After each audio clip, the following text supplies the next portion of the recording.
Define-se como uma glicoproteína. Une as moléculas de água, de modo a transformar os alimentos que são consumidos em um tipo de gel. Ele é uma proteína presente naturalmente em muitos cereais, como trigo, centeio e cevada. Confere elasticidade na receita de diversos alimentos. Caso típico do pão. Ao sovar a massa, o padeiro cria as redes de glúten, estruturas capazes de aprisionar o gás carbônico expelido pelas leveduras do fermento. O pão, como sabemos, é um dos alimentos mais antigos da humanidade, que se multiplicou e evoluiu sem problemas por consumi-lo, lembra o nutricionista e professor da Universidade Federal de São Paulo. O glúten é uma proteína sem forma. Ela não existe na natureza pronta para ser consumida. Ela é gerada ao se misturar com água, trigo, centeio, cevada ou aveia. O glúten é formado no ato de preparar os alimentos. A indústria fez com que a concentração de glúten aumentasse 400% devido à hibridação e manipulação genética do trigo para obter mais produção. Porém, o organismo humano não tem mais capacidade de lidar com todo esse glúten, e as consequências vêm a cada dia se tornando mais desastrosas à saúde da população, que é o que conhecemos como doença celíaca oculta, intolerância ao glúten ou sensibilidade ao glúten.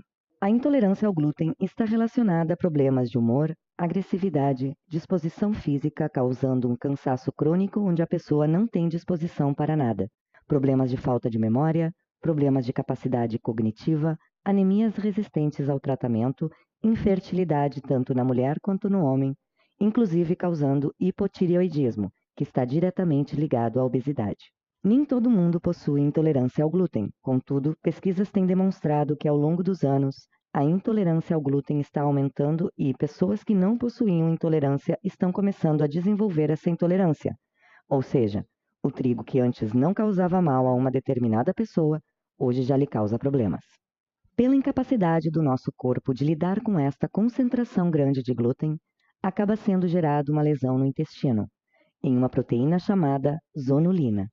Isto acaba fazendo com que nosso intestino fique impermeável, o que é conhecido como síndrome de leaky gut, permitindo, desta forma, passar para o sangue sem ser digerido proteínas, o que não deveria acontecer.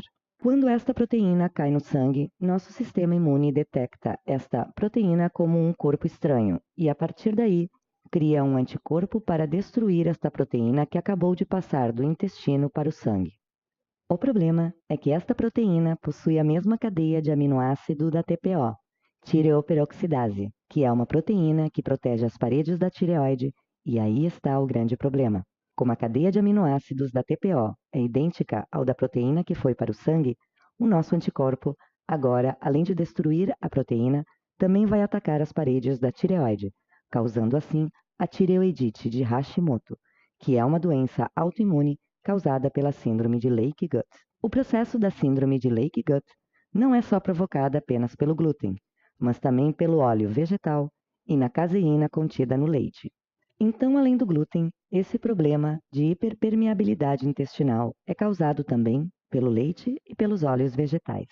A medicina chinesa diz que a maioria das doenças autoimunes começa e termina no intestino. Um outro problema com o glúten é que ele possui uma substância chamada gluteomorfina, que é altamente viciante. Por esta razão, muitas pessoas têm dificuldade de largarem o pão ou alimentos com glúten.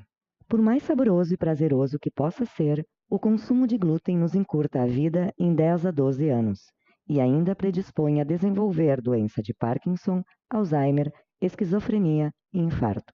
No pão, ainda existe um elemento tóxico que também perturba a sua tireoide.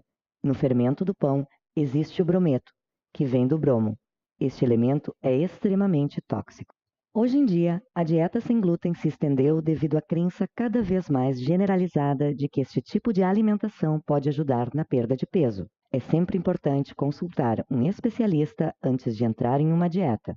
Este tipo de dieta é recomendável para pessoas que sofrem de doenças inflamatórias no intestino ou doenças autoimunes. Também o são para pessoas que sofrem alterações hormonais ou inclusive neurológicas. O mais importante é seguir uma dieta equilibrada. Nela, terão espaço os alimentos de origem tanto vegetal quanto animal, assim como os cereais integrais,